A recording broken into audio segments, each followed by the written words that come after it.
যাদের মধ্যে এই 10টি বৈশিষ্ট্য থাকবে তাদের জন্য আল্লাহ তাআলা ক্ষমা এবং মহা প্রতিদানের ব্যবস্থা রেখেছেন। এই 10টি গুণ যাদের মধ্যে থাকবে তাদের জন্য আল্লাহ তাআলা ক্ষমা এবং মহা প্রতিদানের ঘোষণা দিয়েছেন। সুবহানাল্লাহ বলেন। এবং এই 10টি বৈশিষ্ট্যের মধ্যে ইসলামের মৌলিক যে মূল্যবোধগুলো, মোরালিটি, এথিক্স, এগুলো চলে এসেছে। মৌলিক কথাগুলো দিন ইসলামের প্রায় সকল অনুষঙ্গের সমাবেশ ঘটেছে এই আয়াতে। এবং এই আয়াতে পুরুষের পাশাপাশি নারীদেরকেও আল্লাহ তাআলা স্পেশাল গুরুত্ব দিয়েছেন। সুবহানাল্লাহ পড়বেন না? Gender equality in terms of getting rewards, প্রতিদান বা সওয়াব পাওয়ার দিক থেকে ইসলামে নারী পুরুষ সমান।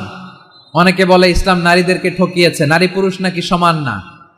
অনেক নারীবাদীরা বলেন, আমি প্রিয় বোনদের বলবো এই আয়াতের দিকে তাকান, সূরা আহজাবের 35 নম্বর আয়াতের দিকে তাকান। এই আয়াতে নারী পুরুষ সমান। সুবহানাল্লাহ বলেন তো সবাই।